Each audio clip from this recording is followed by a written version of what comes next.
Baik, terima kasih atas kesempatan yang telah diberikan kepada kelompok 4. Di sini kami akan mempresentasikan materi terkait akuntansi pertanggungjawaban. Sebelum itu, izinkan kami untuk mengaturkan pangastung karep panganjali umat. Om Swastiastu. Assalamualaikum warahmatullahi wabarakatuh. Salam sejahtera bagi kita semua. Shalom, namo buddhaya. Salam harmoni. Untuk memulai presentasi kali ini, kami akan mulai dengan perkenalan anggota dari kelompok kami. Dimulai dari saya, perkenalkan nama saya Niwayan Diapiari dengan NIM 1119. Selanjutnya kepada Nuri, dipersilahkan. Baik, perkenalkan nama saya Nimade Nuriase dengan NIM 1018. Selanjutnya kepada Sri Kurnia, dipersilahkan.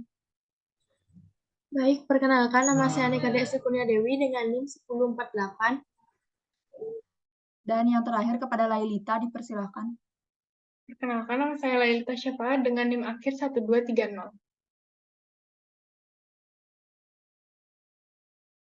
Jadi, adapun sub pokok bahasan yang akan kami paparkan pada pertemuan kali ini, yakni yang pertama, terkait akuntansi pertanggungjawaban tradisional. Yang kedua ada laporan pertanggungjawaban. Yang ketiga ada analisis penyimpangan dan anggaran fleksibel. Dan yang terakhir ada akuntansi pertanggungjawaban pendekatan alternatif. Untuk materi pertama terkait akuntansi pertanggungjawaban tradisional akan dijelaskan oleh Sri Kurnia. Kepada Sri Kurnia, dipersilakan. Baik, terima kasih moderator atas kesempatannya. Di sini saya akan memaparkan materi mengenai akuntansi pertanggungjawaban tradisional. Pertama-tama kita harus mengetahui pengertian dari akuntansi pertanggungjawaban. Next slide, Nuri. Nah, jadi sistem akuntansi pertanggungjawaban atau yang dikenal dengan responsibility accounting merupakan sistem akuntansi yang dirancang sedemikian baik sehingga dapat mencatat dan melaporkan pendapatan atau biaya yang timbul akibat pelaksanaan suatu aktivitas kepada manajer yang bertanggung jawab terhadap aktivitas tersebut. Nah, tujuan akuntansi pertanggungjawaban adalah menyediakan informasi yang dapat digunakan oleh manajemen untuk mengevaluasi efisien penggunaan sumber daya organisasi. Identifikasi inefisiensi penggunaan sumber daya dilakukan dengan cara menghitung biaya sesungguhnya setiap aktivitas selama periode tertentu. Kemudian hasil perhitungan tersebut dibandingkan dengan biaya yang dianggarkan atau dikenal dengan anggaran fleksibel atau biaya standar. Nah, untuk aktivitas yang sama, perbedaannya dilaporkan kepada manajer yang bertanggung jawab mengendalikan aktivitas tersebut. Manajer yang berwenang akan melakukan investigasi penyebab terjadinya penyimpangan yang jumlahnya besar. Jika memungkinkan, manajer juga akan melakukan tindakan koreksi untuk mencegah berulangnya inefisiensi di masa mendatang. Sekian pengertian akuntansi pertanggungjawaban, selanjutnya yaitu struktur organisasi. Next slide. Struktur organisasi dibagi menjadi 3, yaitu pendekatan fungsional, pendekatan produk, dan pendekatan geografis. Yang pertama yaitu pendekatan fungsional merupakan pengelompokan aktivitas berdasarkan fungsi-fungsi pokok perusahaan, diantaranya fungsi produksi, pemasaran, personalia, dan keuangan. Berdasarkan pendekatan ini, pengendalian dipusatkan pada tingkat direktur. Yang kedua yaitu pendekatan produk. Pendekatan produk mengelompokkan aktivitas perusahaan berdasarkan produk yang dihasilkan perusahaan. Dalam pendekatan ini, tanggung jawab fungsional digabungkan menurut produk dan tanggung jawab ditentukan atas dasar produk. Nah, manfaat utama pendekatan produk yakni koordinasi yang lebih efektif terhadap semua aktivitas yang terkait dengan produk atau kelompok produk tertentu. Yang terakhir yaitu pendekatan geografis. Pendekatan geografis disebut juga sebagai pendekatan regional. Pendekatan ini mengelompokkan aktivitas dan menentukan tanggung jawab berdasarkan wilayah geografis. Tanggung jawab manajer mencakup semua fungsi dan produk dalam wilayah geografis tertentu. Nah, manfaat utama dari pengelompokan ini terletak pada koordinasi yang lebih baik dari semua aktivitas dalam wilayah geografis tertentu. Sekian mengenai struktur, selanjutnya yaitu karakteristik organisasi. Next slide. Terdapat 3 karakteristik organisasi. Yang pertama yaitu tidak terjadinya tumpang tindih dan pembebanan tanggung jawab. Yang kedua yaitu setiap manajer memahami tanggung jawabnya dengan jelas. Dan yang terakhir yaitu individu yang bertanggung jawab harus memiliki kewenangan yang memadai. Nah, jadi karakteristik organisasi paling penting yang dapat mendukung pengendalian operasional adalah tidak terjadinya tumpang tindih mengenai batas tanggung jawab. Jadi tidak boleh ada lebih dari satu manajer yang bertanggung jawab terhadap pekerjaan yang sama. Jika prinsip itu dilanggar, akan terjadi konflik dan inefisiensi. Salah satu manajer dapat mengabaikan suatu pekerjaan dengan anggapan manajer lain sudah melaksanakan pekerjaan tersebut. Nah, jika manajer yang lain juga memiliki anggapan seperti itu, maka tidak ada pihak yang melaksanakan pekerjaan tersebut. Jadi, untuk menghindari masalah semacam tersebut itu harus diputuskan bahwa cukup satu orang manajer saja yang bertanggung jawab terhadap suatu aktivitas. Nah, selain itu, perusahaan juga lebih mudah menentukan pihak yang bertanggung jawab terhadap inefisiensi suatu aktivitas. Sebagai contoh terhadap karakteristik tersebut, yaitu direktur utama perusahaan mendelegasikan wewenang kepada direktur keuangan pemasaran dan produksi. Kemudian direktur mendelegasikan beberapa wewenang kepada kepala departemen dalam visinya.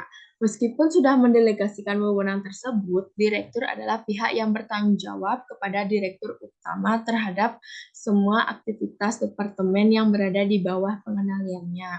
Dan persyaratan lain yang dapat mendukung pengendalian adalah bahwa setiap manajer harus memahami tanggung jawabnya dengan jelas. Selain itu, individu yang diberi tanggung jawab yang memiliki wewenang memadai untuk mengambil tindakan yang diperlukan dalam melaksanakan tanggung jawabnya. Nah, menuntut bawahan melaksanakan tanggung jawabnya adalah suatu pekerjaan yang tidak dapat ia kendalikan adalah tidak efektif. Meski konsep ini terlihat sederhana, tetapi sesungguhnya sulit untuk diterapkan. Manajer operasi biasanya diberi wewenang yang hanya mencakupi untuk melaksanakan pekerjaan rutin manajemen secara sadar atau tidak, sering menahan atau membatasi wewenang yang diperlukan oleh bawahan untuk melaksanakan tugas secara efisien. Salah satu contoh permasalahan di atas adalah keputusan manajemen puncak membeli peralatan yang akan digunakan oleh suatu unit koperasi meskipun ia tidak dalam posisi dapat mengevaluasi secara tepat kualitas peralatan atau memahami secara penuh kebutuhan operasional unit yang akan menggunakan peralatan tersebut.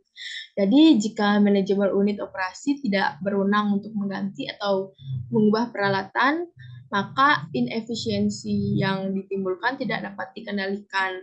Contoh lainnya adalah penugasan atau pemindahan karyawan oleh manajemen puncak. Jika karyawan yang paling berpengalaman dan efisien dipromosikan keluar dari suatu departemen dan diganti dengan karyawan yang baru yang belum memiliki pengalaman atau kurang mampu, maka efisien departemen tersebut akan turun. Inefisiensi yang ditimbulkan dapat berlangsung sementara atau lama terkandung pada tersedianya pelatihan dan kualitas karyawan pengganti. Nah, dalam kedua kasus tersebut, inefisiensi tidak dapat dikendalikan oleh manajer departemen. Oleh karena itu, tanggung jawab terhadap inefisiensi terletak pada manajemen puncak, bukan manajer departemen. Apabila situasi semacam ini tidak dapat dihindari, maka tingkat kinerja yang direncanakan oleh suatu departemen harus disesuaikan untuk mencerminkan situasi tersebut. Baik, selanjutnya mengenai keterkaitan struktur organisasi dan pelaporan pertanggungjawaban. Next slide.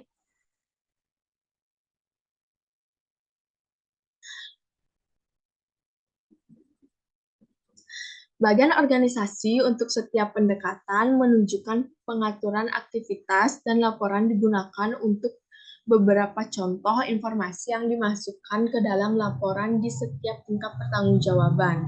Jadi semakin pertanggungjawaban akan semakin ringkas laporan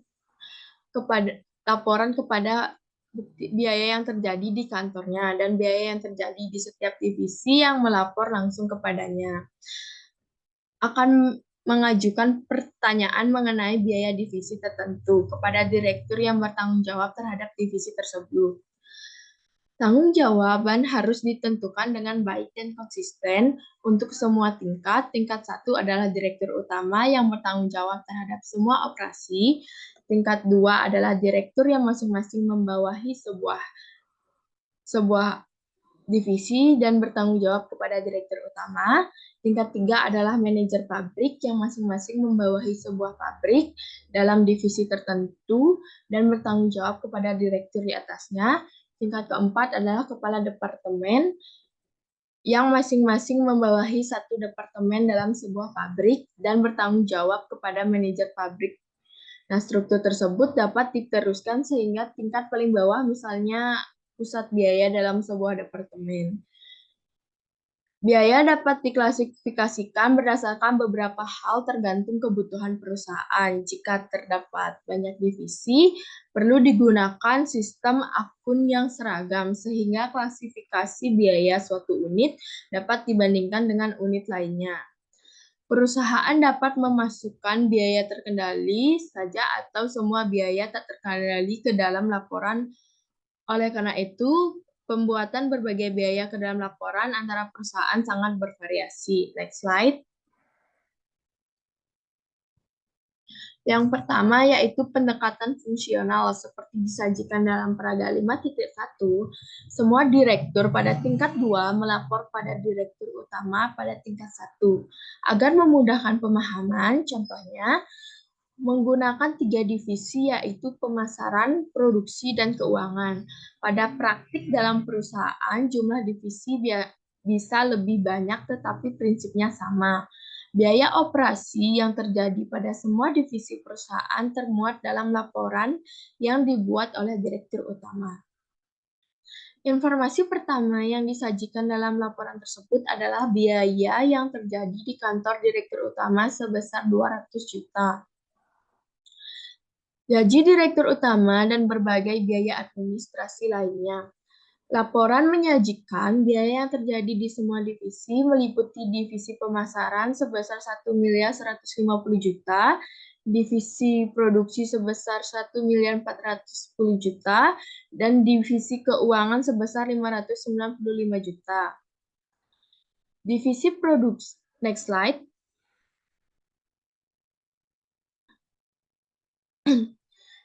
Divisi produksi akan digunakan sebagai contoh pelaporan tingkat 2. Pada Peraga 5.2, jumlah biaya divisi produksi sama seperti yang disajikan pada laporan tingkat 1. Divisi produksi memiliki 3 pabrik yang menghasilkan 3 jenis produk berbeda, yaitu produk komersial, produk konsumen, dan produk militer. Biaya yang disajikan dalam laporan tingkat 2 adalah biaya yang terjadi di kantor direktur produksi sebesar 90 juta.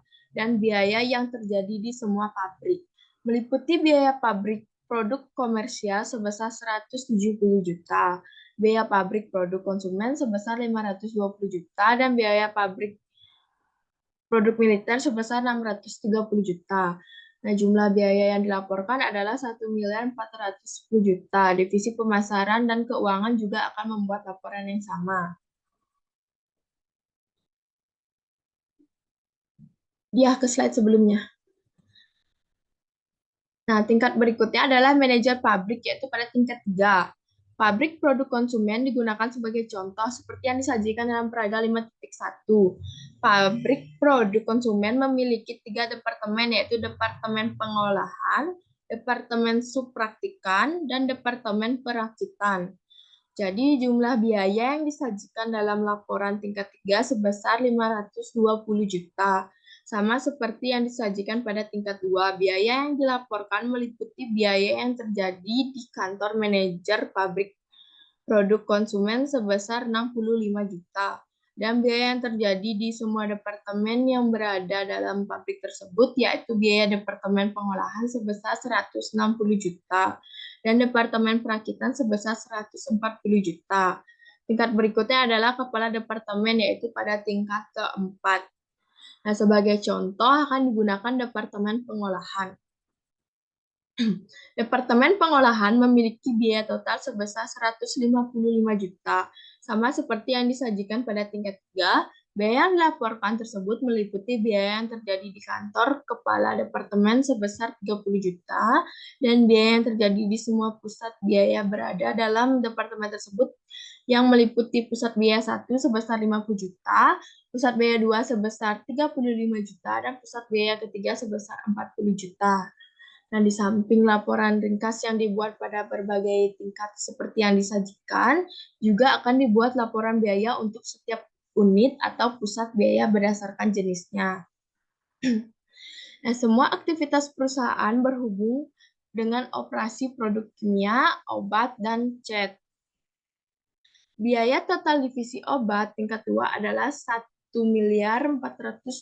juta. Divisi tersebut merupakan divisi dengan biaya terbesar yang disajikan dalam laporan Direktur Utama, yaitu pada tingkat 1. Pada laporan tingkat 2, divisi obat bertanggung jawab terhadap 3 pabrik yang bertugas menghasilkan produk tersebut, yaitu pabrik obat medis, obat farmasi, dan obat rumah sakit. Nah, pada Praga 5.2, laporan tingkat 2 menyajikan biaya total untuk pabrik obat farmasi sebesar 575 juta. Dua pabrik yang lain akan menyajikan laporan yang sama. Laporan manajer pada tingkat 3 menunjukkan terdapat 3 buah departemen dalam pabrik farmasi, yaitu Departemen Pencampuran, Departemen Pembotolan, dan Departemen Pengemasan. Biaya total pada laporan tingkat 3 sebesar 575 juta, sama seperti yang disajikan dalam laporan tingkat 2. Dalam laporan Kepala Departemen tingkat 4, terdapat 3 buah pusat biaya pada Departemen Pembotolan, sama seperti yang disajikan dalam laporan tingkat 3, yaitu sebesar 250 juta. Next slide. Dan terakhir, yaitu pendekatan geografis. Berdasarkan pendekatan ini pada Praga 5.3, biaya total untuk semua operasi sama seperti biaya total pada pendekatan fungsional dan pendekatan produk. Tetapi tingkat di bawahnya memiliki klasifikasi yang berbeda. Pada pendekatan geografis, struktur perusahaan di organisasi berdasarkan wilayah geografisnya. Perusahaan yang menghasilkan produk dengan fisik besar dan biaya angkut dari suatu tempat ke tempat lainnya lebih mahal, memiliki fasilitas produksi dan pergudangan di wilayah yang sama. Pertimbangan tersebut memiliki tujuan untuk meminimalkan biaya pengiriman. Oleh karena itu, perusahaan dapat membentuk divisi barat, tengah, dan timur. Pengaturan semacam ini dapat membuat pelayanan terhadap pelanggan di setiap daerah lebih efisien. Di wilayah barat, pada tingkat 2 memiliki 3 pabrik, yaitu Surabaya, Semarang, dan Tangerang. Dan pada tingkat 3, biaya total sebesar 470 juta untuk pabrik Semarang, sama seperti yang disajikan dalam laporan tingkat 2. Pabrik Semarang memproduksi 3 jenis produk yang berbeda, yaitu asbes, fiber, dan penyakit. Biaya total Departemen Fiber sebesar 180 juta, sama seperti yang disajikan dalam laporan level 3. Nah, sekian materi mengenai keterkaitan struktur organisasi dan pelaporan pertanggungjawaban. Waktu saya kembalikan kepada moderator. Terima kasih. Baik, terima kasih kepada Sri Kurnia atas pemaparan materinya. Untuk materi penentuan biaya, penentuan pihak yang mengendalikan biaya akan dijelaskan oleh Lailita. Kepada Lailita dipersilahkan. Baik, terima kasih atas waktunya. Di sini saya akan menjelaskan penentuan pihak yang mengendalikan biaya.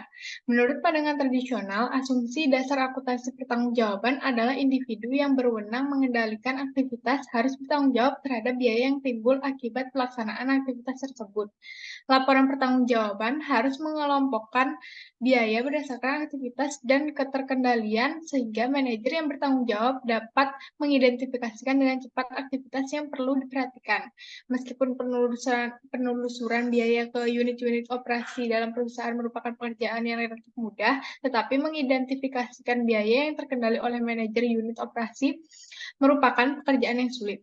Biaya setiap unsur pengeluaran terdiri dari 2 elemen. Yang pertama yaitu harga per unit dan kuantitas unsur yang digunakan. Pemisah pengaruh harga dan kuantitas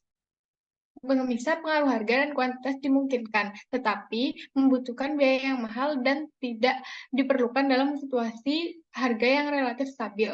Meskipun pengaruh harga dan kuantitas dapat dipisahkan, terkadang sulit dalam menentukan keterkendaliannya. Apabila suatu biaya yang ditelusur dan dibebankan langsung ke suatu departemen atau unit organisasi lain dan jumlahnya dipengaruhi oleh perubahan aktivitas departemen, maka biaya tersebut termasuk biaya yang dapat dikendalikan oleh manajer departemen. Berkebalikan dengan keterkendalian biaya variabel, penyimpangan biaya tetap umumnya sulit dikendalikan oleh manajer unit operasi. Jumlah biaya tetap tidak berubah meski terjadinya perubahan aktivitas dalam satu periode. Perbedaan antara jumlah biaya tetap dianggarkan dan yang sesungguhnya biasanya terjadi akibat perubahan harga yang tidak dapat dikendalikan oleh manajer unit operasi. Biaya yang dialokasikan seperti biaya bersama dan biaya departemen jasa menimbulkan masalah khusus. Sebagian besar biaya bersama yang dialokasikan tidak dapat dikendalikan oleh departemen yang menerima alokasi. Laporan penyimpangan sesungguhnya hanya dapat ditentukan jika dilakukan investigasi dan analisis terhadap peristiwa yang terjadi dalam satu periode. Tanggung jawab terhadap penyimpangan biaya hanya dapat ditentukan secara andal setelah penyebabnya diketahui. Investigasi penyebab penyimpangan memerlukan biaya yang mahal. Selain itu, manajer juga memiliki banyak tanggung jawab penting lainnya. Oleh karena itu, laporan penyimpangan biaya harus menunjukkan signifikansi penyimpangan agar manajemen dapat berkonsentrasi pada efisiensi yang dapat dikoreksi dan memiliki dampak yang besar terhadap laba yang di masa yang akan datang. Sekian materi yang saya sampaikan. Waktu kembalikan saya ke moderator.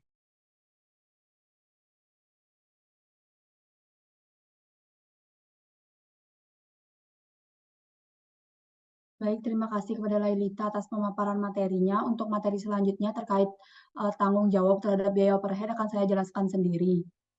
Di mana untuk sebuah tujuan akuntansi pertanggungjawaban, unsur-unsur yang terkandung dalam biaya overhead sebaiknya dialokasikan atau didistribusikan kepada departemen bersangkutan dengan tujuan untuk memudahkan menghitung biaya tarif pembebanan overhead pabrik terhadap semua produk yang akan dihasilkan dalam satu periode. Biasanya dasar pembebanan dari departemen penyedia jasa kepada departemen pemakai jasa dilakukan dengan berdasarkan jam pelayanan, jam pemakaian, atau ukuran lainnya. Sedangkan dasar pembebanan dari distribusi kepada departemen pemakai biasanya berdasarkan tarif penagihan, tarif terjual, tarif pembebanan, dan tarif transfer. Untuk melakukan sebuah perbandingan biaya, pertama kali dilakukan pada departemen jasa. Karena pada departemen jasalah pertama kali biaya diakumulasikan dengan cara membandingkan biaya sesungguhnya dan biaya yang dibebankan dari departemen jasa kepada departemen pemakai jasa. Selanjutnya baru melakukan perbandingan di departemen pemakai jasa dengan cara membandingkan biaya yang dibebankan oleh departemen jasa dengan biaya yang dianggarkan, di mana tahap pengendalian tersebut merupakan tahap pengendalian dalam suatu pembebanan biaya pada departemen jasa. Tarif penagihan merupakan salah satu fungsi tingkat aktivitas dengan efisiensi operasi departemen jasa, di mana departemen pemakai tidak bisa melakukan pengendalian efisiensi operasi departemen, sehingga harus menggunakan tarif penagihan ditentukan di muka. Untuk contoh penggunaan tarif penagihan departemen jasa ditentukan di muka sebagai berikut.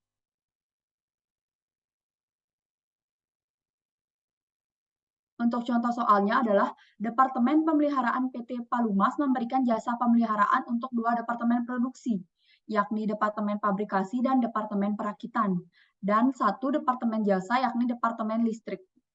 Selama bulan April 2012, biaya tetap dianggarkan sebesar 150 juta dan biaya variabel dianggarkan sebesar 20.000 per jam jasa pemeliharaan yang diberikan.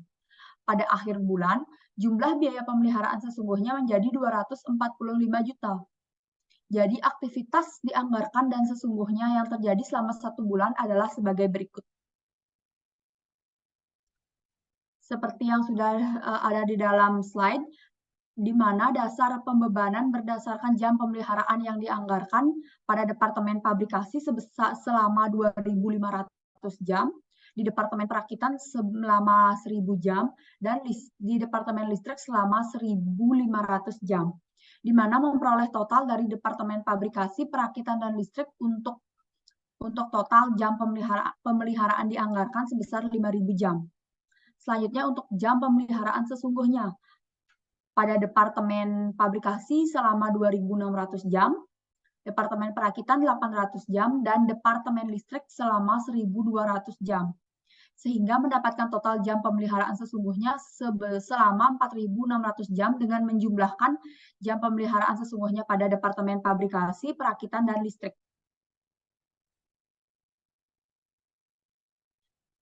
Jadi berdasarkan data anggaran, tarif penagihan Departemen Pemeliharaan ditentukan di muka adalah 50.000 per jam pemeliharaan, yang terdiri atas tarif tetap sebesar 30.000, yang diperoleh dari biaya tetap dianggarkan sebesar 150 juta ditambah 5.000 jam dianggarkan. Kemudian ditambah dengan tarif variabel sebesar 20.000 yang didapat dari biaya variabel dianggarkan per jam pemeliharaan Rp 20.000. Jadi biaya yang ditagihkan selama bulan April adalah sebagai berikut. Di mana jam pemeliharaan sesungguhnya dibebankan pada Departemen Pabrikasi 2.600 jam, Departemen Perakitan 800 jam, Departemen Listrik 1.200 jam, sehingga totalnya adalah 4.600 jam. Sedangkan untuk tarif penagihan per jam pemeliharaan pada Departemen Pabrikasi, Perakitan, dan Listrik adalah sama, yakni 50.000. Dan yang terakhir pada biaya yang ditagihkan ke Departemen Pemakai pada Departemen Pabrikasi sebesar 130 juta, Perakitan 40 juta, Listrik 60 juta, sehingga totalnya adalah 230 juta. Jadi kesimpulan dari kasus tersebut adalah biaya Departemen Pemeliharaan sesungguhnya pada contoh melebihi yang ditagihkan ke Departemen Pemakai sebesar 15 juta. Di mana 15 juta ini didapat dari biaya sesungguhnya sebesar 245 juta, dikurang dengan biaya yang ditagihkan sebesar 230 juta. Di mana manajer Departemen Pemeliharaan harus bertanggung jawab terhadap biaya penyimpangan sebesar 15 juta tersebut. Dalam kasus ini, 12 juta dari total penyimpangan terjadi karena biaya tetap dianggarkan kurang dibebankan, di mana biaya tetap dianggarkan 150 juta dikurangi dengan tarif tetap 30.000 dikali dengan 4.000 jam pemeliharaan sesungguhnya. Sedangkan sisa penyimpangan 3 juta terjadi karena ukuran perbedaan antara harga dan kuantitas berbagai unsur overhead yang sesungguhnya dengan yang dianggarkan. Di mana alokasi terhadap biaya penyimpangan tersebut dapat diperbaiki dengan cara membebankan biaya tetap ke Departemen Pemakai atas dasar kapasitas terpasang yang menunjukkan kesiapan Departemen Jasa untuk menyediakan kapasitas dan kemampuan untuk menyediakan jasa. Baik, sekian materi dari saya. Untuk materi terkait laporan pertanggungjawaban akan dilanjutkan oleh Nuriasi. Kepada Nuriasi, dipersilakan. Baik, terima kasih moderator. Baik, selanjutnya saya akan memaparkan materi mengenai laporan pertanggungjawaban. Nah, sebelumnya kita harus mengetahui pengertian dari laporan pertanggungjawaban itu sendiri. Nah, seperti yang sudah ada di slide, laporan pertanggungjawaban merupakan laporan akuntabilitas yang dimana manajer memiliki wewenang dalam mengendalikan aktivitas serta yang mempertanggungjawabkan segala aktivitas yang dilakukannya. Salah satu kegunaan dari laporan penanggung-jawaban ini yaitu untuk mengevaluasi kinerja dari suatu perusahaan. Nah, dalam akuntansi pertanggungjawaban, semua manajer pusat pertanggungjawaban ikut terlibat di dalamnya. Yang mana peran dari akuntansi sendiri sebagai yang memberikan bantuan teknis berupa penyajian laporan harian, mingguan, atau bulanan. Sehingga dalam laporan pertanggungjawaban merupakan proses akuntansi pertanggungjawaban. Nah, adapun tujuan utama dari laporan pertanggungjawaban secara tradisional, yaitu ada dua. Yang pertama, yaitu memotivasi individu mencapai kinerja yang tinggi. Yang kedua, yaitu memberikan informasi kepada manajer pusat. Nah, dalam hal ini, manajer pusat pertanggungjawaban akan dievaluasi dan diminta pertanggungjawabannya atas penggunaan sumber daya dari perusahaannya. Sehingga dengan itu manajer pusat pertanggungjawaban akan melakukan pengawasan terhadap segala aktivitas yang sedang berlangsung di perusahaan. Akan tetapi pengawasan yang ketat tidak menjamin ditemukannya inefisiensi yang terjadi, melainkan ketidakadanya laporan pertanggungjawaban dapat mengakibatkan ekonomi inefisiensi yang ditemukan tidak sepenuhnya dapat dipahami. Nah, dengan itu laporan pertanggungjawaban memberikan informasi yang berguna bagi manajer dalam mengendalikan biaya yang digunakan selama kegiatan operasional berlangsung. Next slide. Nah, dalam laporan pertanggungjawaban tersebut, adapun karakteristik dari laporan pertanggungjawaban. Yang pertama yaitu berdasarkan struktur organisasi. Maksudnya yaitu laporan pertanggungjawaban ditunjukkan kepada individu yang bertanggung jawab atas segala aktivitas yang ia kendalikan dan dituang dalam suatu laporan. Yang kedua yaitu karakteristiknya bentuk dan isinya harus konsisten setiap diterbitkan. Yang dimana perubahan yang terjadi dalam setiap laporan akan menimbulkan kebingungan bagi pemakaiannya. Sehingga perubahan yang terjadi dalam laporan haruslah memiliki alasan atau penjelasan mengenai perubahan yang sedang terjadi. Nah, yang ketiga adanya tepat waktu. Nah, meskipun sebagian besar inefisiensi telah diketahui oleh manajer pusat, serta inefisiensi tidak dapat dikoreksi sebelum diketahui terlebih dahulu, sehingga sistematisnya akan berulang-ulang. Nah, dengan itu laporan yang harus disediakan untuk manajer pusat pertanggungjawaban secepat mungkin setelah inefisiensi sistematis terjadi. Nah, di lain pihak, pembuatan laporan yang selalu atau sering menimbulkan pemborosan sehingga perlu adanya uji kelayakan dengan cara membandingkan biaya pelaporan pada berbagai interval dengan perkiraan biaya efisiensi sistematis yang tidak terdeteksi. Nah, yang keempat yaitu adanya diterbitkan secara teratur. Nah, laporan pertanggungjawaban, keteraturan dari laporan mencerminkan ketingkatan dari kegunaan laporan tersebut. Sehingga manajer pusat dituntut untuk mengetahui kapan laporan itu sebaiknya sudah disusun. Dengan itu, manajer pusat dapat merencanakan dan mengendalikan segala aktivitas secara efektif. Selanjutnya yaitu karakteristiknya itu mudah dipahami. Nah, suatu laporan pertanggungjawaban haruslah dapat dimengerti dengan cepat oleh manajer pusat agar nantinya tidak menimbulkan kesalahpahaman mengenai isi dari laporan yang disajikan. Kesalahpahaman tersebut sering terjadi akibat isi dari laporan yang sering memuat terminologi akuntansi yang mana akan sulit dipahami oleh pihak-pihak yang kurang paham akan akuntansi. Yang keenam, adanya perincian yang memadai tapi tidak berlebihan. Nah, laporan yang disajikan haruslah sesuai dengan tingkatan dari setiap departemennya. Yang mana biasanya manajer puncak tidak boleh lebih banyak perincian yang tidak siap digunakan. Melainkan halnya dengan manajer operasional yang dimana harus memaparkan secara terperinci laporannya agar dapat dengan mudah untuk diidentifikasi inefisiensinya. Nah, yang ketujuh adanya penyajian data perbandingan. Membandingkan antara standar yang sudah ditentukan dengan hasil yang telah dilakukan, sehingga nantinya penyimpangan yang terjadi dapat diidentifikasi dengan cepat.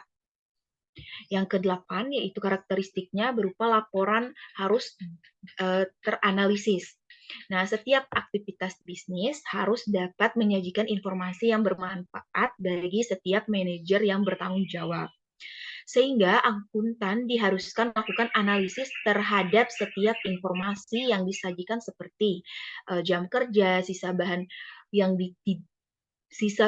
tidak terpakai, order kerja, dan permintaan bahan yang dapat mempengaruhi baik buruknya suatu kinerja dari perusahaan tersebut. Dan yang terakhir yaitu karakteristiknya disajikan dalam unit fisik. Nah, laporan untuk manajer haruslah disajikan berdasarkan unit fisik seperti jumlah rupiah. Nah, dengan itu apabila terjadi kesalahan, manajer tidak terlalu kesusahan dalam mengubahnya. Baik, next slide. Nah, selanjutnya disajikan ilustrasi laporan pertanggungjawaban. Nah, dalam proses perancangan sistem akuntansi pertanggungjawaban, perusahaan sering menemukan kelemahan struktur organisasinya. Kelemahan tersebut harus diperbaiki terlebih dahulu sebelum proses perancangan dilanjutkan. Nah, langkah berikutnya adalah membuat daftar akun yang dapat digunakan untuk mengumpulkan data. Daftar akun dibuat berdasarkan pusat pertanggungjawabannya, bukan berdasarkan produk atau jenis biayanya. Nah, di sini saya mengambil contoh, yaitu contoh PT Katulistiwa yang merupakan perusahaan yang memproduksi alat rumah tangga, yang dimana biaya yang diakumulasikan berdasarkan pertanggungjawaban dan dilaporkan ketika diperlukan. Nah, beberapa jenis biaya dilaporkan secara harian, sementara beberapa jenis lainnya yaitu dilaporkan dalam mingguan atau bulanan. Nah, seperti yang sudah di pada slide, di mana ada bagan, adapun tingkatan pertanggungjawaban dari PT Katulistiwa tersebut, yang dimana tingkat pertama atau direktur utama merupakan manajer puncak di perusahaan tersebut. Nah, direktur utama ini memiliki sejumlah staf yang membantunya, akan tetapi tidak dimasukkan dalam bagan yang tertera pada slide di layar. Yang kedua itu adanya tingkat 2 atau direktur. Nah, dalam tingkat 2 ini ada 3 jenis direktur yang bertanggung jawab terhadap pengelolaan setiap fungsi-fungsinya, seperti fungsi pemasaran, fungsi produksi, dan fungsi keuangan. Nah, sama halnya yaitu dalam tingkat 2 ini terdapat pula sejumlah staf yang membantunya atau membantu kerja dari direktur. Yang ketiga, tingkat 3 yang merupakan tingkat pabrik. Nah, dalam tingkat 3 ini ada 4 jenis pabrik yang dipimpin oleh masing-masing manajer, yaitu ada manajer pabrik A, manajer pabrik B, manajer pabrik C, dan manajer pabrik D. Nah, selanjutnya yaitu ada tingkat keempat merupakan tingkat departemen yang terdapat ada 3 jenis departemen, yaitu departemen pengolahan, departemen perakitan, dan departemen penyelesaian. Yang dimana biaya departemen tersebut dialokasikan ke departemen produksi dengan tujuan perhitungan biaya produk. Bisa next slide. Nah, baik, pada layar sudah merupakan contoh laporan pertanggungjawaban yang dibuat oleh PT Katulistiwa, yang dimana tingkat pertama yaitu direktur utama, yang biaya yang terjadi di kantor direktur utama disajikan paling awal, kemudian biaya yang dikeluarkan oleh setiap bawahan direktur utama. Nah, jumlahnya itu diambil dari laporan bidang fungsional yang menjadi tanggung jawab masing-masing direktur. Jumlah biaya untuk direktur produksi seperti yang sudah dijelaskan di slide, yang mana juga dimasukkan ke dalam laporan direktur utama. Nah, biaya yang dianggarkan untuk semua operasi perusahaan sebesar 360 juta, sedangkan realisasinya sebesar 365.800.000 rupiah. Hal tersebut menimbulkan adanya penyimpangan kerugian sebesar 800.000 rupiah. Nah, lanjut pada tingkat yang kedua, yaitu tingkat direktur produksi. Nah, dalam laporan ini, biaya kantor direktur produksi disajikan paling awal dan disusul dengan biaya yang terjadi pada setiap pabrik yang menjadi tanggung jawab dari direktur produksi. Jumlahnya itu diambil dari laporan yang dibuat oleh manajer pabrik yang bertanggung jawab kepada direktur produksi. Jumlah biaya pabrik C. Nah, seperti yang sudah dijelaskan pada layar, yang dimana mencantumkan dalam laporan direktur produksi. Nah, biaya yang dianggarkan baik untuk pabrik maupun kantor direktur yaitu sebesar 165 juta, sedangkan realisasinya itu sebesar 164.800.000. Nah, dalam hal ini menimbulkan adanya penyimpangan berupa keuntungan sebesar 200.000 rupiah. Next slide.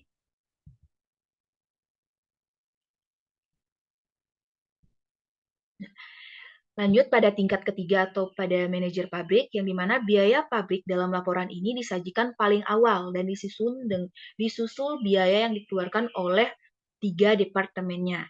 Nah, jumlah tersebut diambil dari laporan yang disusun oleh departemen yang menjadi tanggung jawab manajer pabrik. Nah, jumlah anggaran dan realisasi untuk Departemen Perakitan juga dicantumkan dalam laporan pabrik.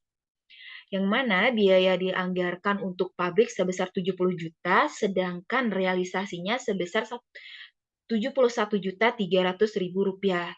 Nah, dengan itu menimbulkan adanya penyimpangan berupa kerugian sebesar 1.300.000 rupiah. Nah, dalam tingkat keempat, yaitu tingkat Kepala Departemen Perakitan. Nah, dalam laporan ini dikendalikan secara langsung oleh Kepala Departemen, yang mana bahan baku dan tenaga kerja langsung dibebankan oleh Departemen Perakitan pada biaya standar, dan penyimpangan harga bahan baku dibeban kepada Departemen Pembelian. Nah, 3 penyimpangan lainnya yaitu penyimpangan kuantitas pemakaian bahan baku, efisiensi tenaga kerja langsung, dan tarif upah tenaga kerja langsung menjadi tanggung jawab dari Kepala Departemen Perakitan. Nah, penyimpangan yang terjadi secara signifikan haruslah dianalisis dan diinvestigasi lebih lanjut. Nah, dalam laporan ini yang mana biaya yang dianggarkan untuk departemen tersebut sebesar 15 juta, sedangkan realisasinya itu sebesar 15.400.000 rupiah. Nah, hal itu menimbulkan adanya penyimpangan berupa kerugian, yaitu sebesar 400.000 rupiah. Next slide.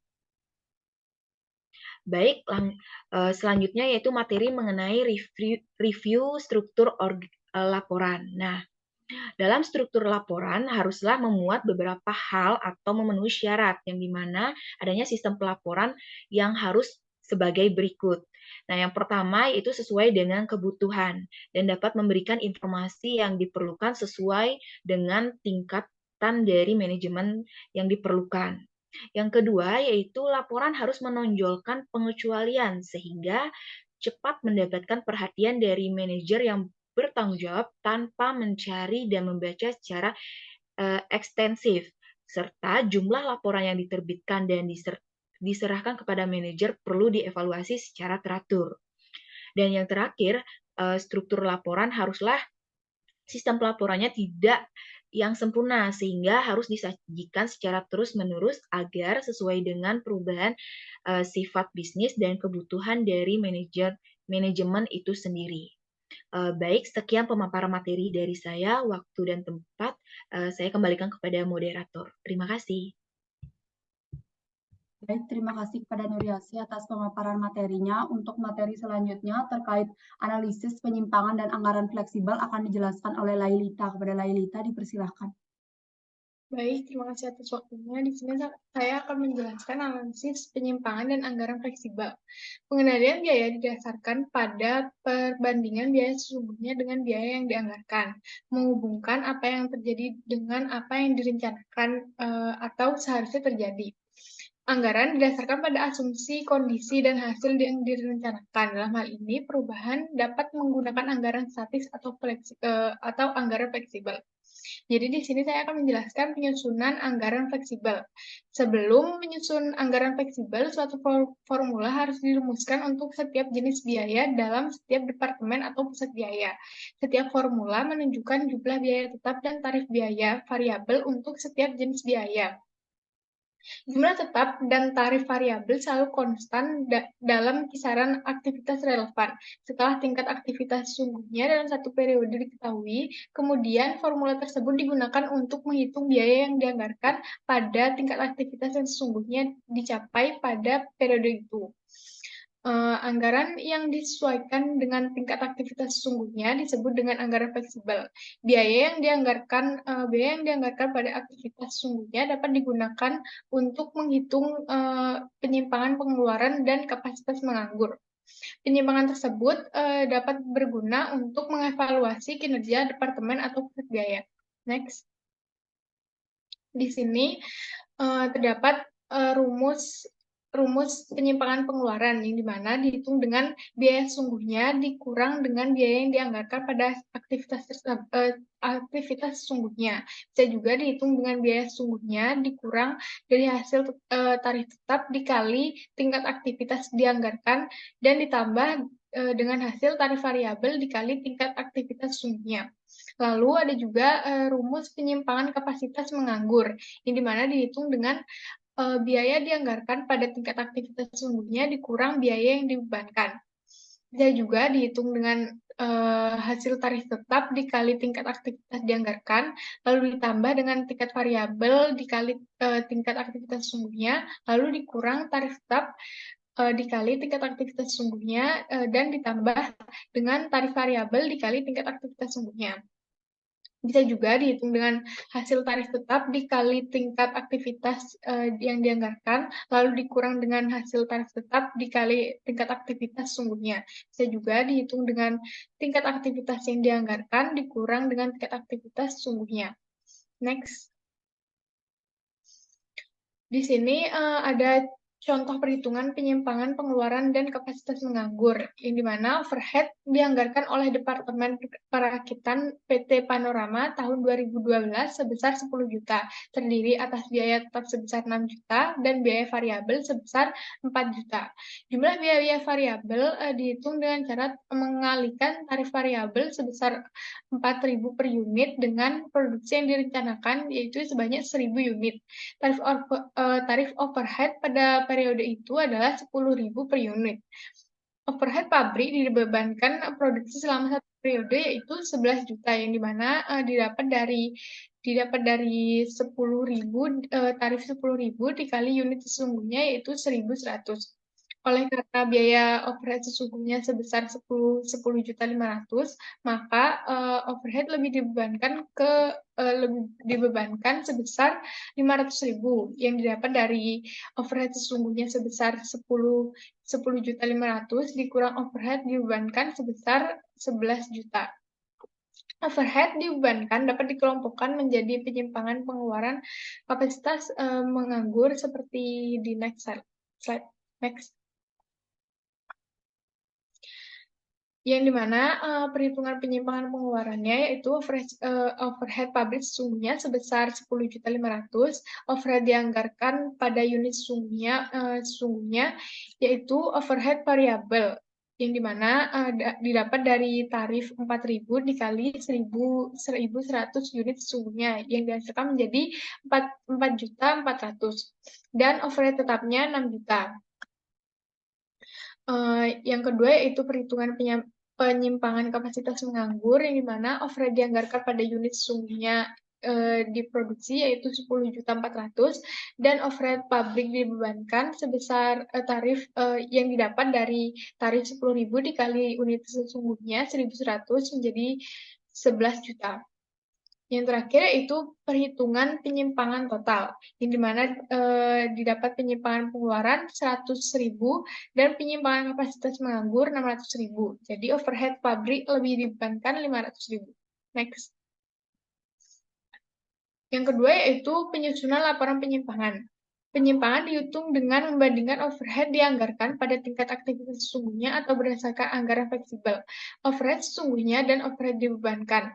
Agar dapat memberikan laporan yang terperinci kepada manajer operasi, penyimpangan pengeluaran dihitung untuk setiap unsur overhead dengan cara mengurangi biaya dianggarkan ke biaya sesungguhnya.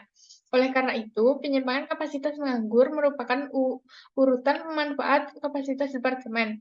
Maka hanya perlu dihitung satu penyimpangan saja dengan cara mengurangkan overhead dibebankan ke overhead dianggarkan. Dalam anggaran fleksibel departemen, pengolahan menunjukkan bahwa tarif overhead pabrik didasarkan pada jam mesin karena biaya variabel lebih erat hubungannya dengan dasar aktivitas tersebut daripada dasar aktivitas lainnya. Dalam praktik, beberapa unsur biaya suatu departemen berkaitan erat dengan suatu aktivitas lainnya pula. Beberapa jenis biaya, misalnya biaya tenaga kerja tidak langsung, dapat berkaitan erat dengan beberapa aktivitas. Beberapa unsur biaya tersebut tidak berkaitan dengan volume produksi sama sekali. Dalam kasus seperti ini, pengendalian biaya yang lebih baik dan diperhitungkan biaya produk yang akurat akan dihasilkan jika akuntan menggunakan lebih dari satu tarif overhead pabrik. Jika laporan pertanggungjawaban akan digunakan untuk mengevaluasi kinerja dan mengendalikan biaya, maka jumlah biaya setiap unsur yang dilaporkan harus berkolerasi erat dengan ukuran aktivitas yang digunakan untuk menyusun anggaran fleksibel. Jika tidak, maka anggaran yang digunakan sebagai pembanding biaya sesungguhnya tidak dapat diandalkan dan penyimpangan biaya yang dilaporkan menjadi tidak bermakna. Sekian materi saya, waktu saya kembalikan ke moderator.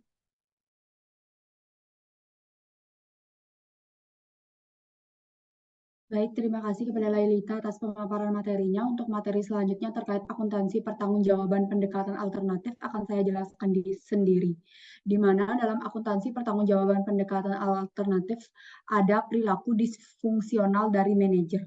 Dalam akuntansi pertanggungjawaban tradisional, melakukan pembebanan terhadap tanggung jawab inefisiensi kepada individu yang dipandang sebagai ukuran inefisiensi. Manajer yang mengendalikan aktivitas sehingga menimbulkan biaya, sehingga penyimpangan yang akan terjadi dibebankan kepada manajer. Adapun beberapa hal yang dapat menimbulkan adanya perilaku disfungsional, yakni sebagai berikut. Yang pertama adalah manajer yang cenderung mengutamakan kepentingan individunya, seperti peningkatan persediaan melebihi jumlah yang diperlukan, dan penurunan kualitas hasil produksi dengan tujuan untuk meminimalisir biaya, tetapi dengan keinginan untuk mengupayakan hasil yang lebih banyak. Yang kedua, manajer hanya memusatkan perhatian pada pencapaian anggaran, seperti penggunaan anggaran sebagai dasar penilaian kinerja yang akan cenderung menghambat perbaikan berkelanjutan. Dan yang terakhir adalah manajer memusatkan pikiran pada pencapaian jangka pendek dan mengabaikan tujuan jangka panjang, seperti menunda adanya pemeliharaan preventif yang dapat mengakibatkan kerusakan mesin, serta menghindari mencoba metode baru yang bisa meningkatkan produktivitas karena takut akan produksi jangka pendeknya mengalami penurunan. Di samping beberapa perilaku disfungsional manajer tersebut, ada beberapa langkah yang dapat dilakukan untuk memecahkan masalah yang berkaitan dengan perilaku disfungsional manajer, yakni dengan cara memberhentikan praktik penggunaan laporan penyimpangan sebagai dasar untuk melakukan evaluasi kinerja individu dari manajer, di mana laporan penyimpangan biasanya dipakai sebagai dasar evaluasi efisiensi operasi, aktivitas bisnis, bukan individu. Yang kedua, ada kegunaan informasi bagi manajemen. Sesuai dengan akuntansi pertanggungjawaban tradisional, biaya yang terjadi dalam rangka aktivitas bisnis harus dilaporkan kepada manajer yang memiliki tugas mengendalikan proses bisnis. Dalam akuntansi pertanggungjawaban, memuat dasar anggaran yang tidak lengkap. Jadi dengan adanya hal tersebut dapat menimbulkan adanya pemisahan biaya terkendali dan tak terkendali yang kurang tepat. Data pengendalian yang disediakan dalam laporan pertanggungjawaban sangat ringkas jika digunakan untuk mendeteksi penyimpangan pengeluaran suatu departemen, sehingga tidak menghasilkan informasi yang memadai untuk membantu manajer dalam mencari tahu penyebab dari penyimpangan yang terjadi. Jadi di sini ada 3 permasalahan yang berkaitan dengan kegunaan informasi bagi manajemen. Yang pertama adalah data yang dilaporkan kepada pihak manajemen kurang ringkas, di mana volume yang dilaporkan menjadi sangat banyak dan tidak jelas apakah informasi yang termuat di dalamnya akan memperbaiki pengendalian. Di mana dalam hal ini seorang akuntan harus siap melakukan kerjasama dengan pemakai sistem pelaporan untuk memudahkan menentukan apa yang dibutuhkan dan apa yang diinginkan oleh pemakai. Yang kedua adalah data pengendalian tidak cukup tepat waktu, di mana sistem akuntansi didesain untuk menangkap dan meringkas pengaruh ekonomi aktivitas bisnis, mengumpulkan dan melaporkan data non-keuangan seperti perubahan kuantitas persediaan, tingkat kerusakan, dan pemanfaatan jam mesin. Dan yang terakhir adalah data keuangan sulit diinterpretasi, di mana laporan pertanggungjawaban disediakan kepada pemakai lebih akan menjadi mahal. Sistem pengendalian statik dan sistem pengendalian operasional lainnya akan lebih efektif untuk mengendalikan aktivitas bisnis, di mana laporan akuntansi akan dipandang sebagai data pengendalian tambahan yang dapat memberikan penilaian ekonomi secara periodik, dan laporan akuntansi tidak boleh digunakan sebagai satu-satunya cara untuk mengendalikan suatu biaya. Baik, sekian pemaparan materi dari kelompok kami terkait akuntansi pertanggungjawaban. Untuk sesi diskusi akan kami lanjutkan pada hari Selasa. Jadi terima kasih atas perhatiannya. Kami memohon maaf jika ada kesalahan baik yang disengaja maupun yang tidak disengaja. Kami tutup dengan Parama Santi. Om Santi, Santi, Santi, Santi Om. Assalamualaikum warahmatullahi wabarakatuh. Salam sejahtera bagi kita semua. Shalom Namo Buddhaya. Salam harmoni.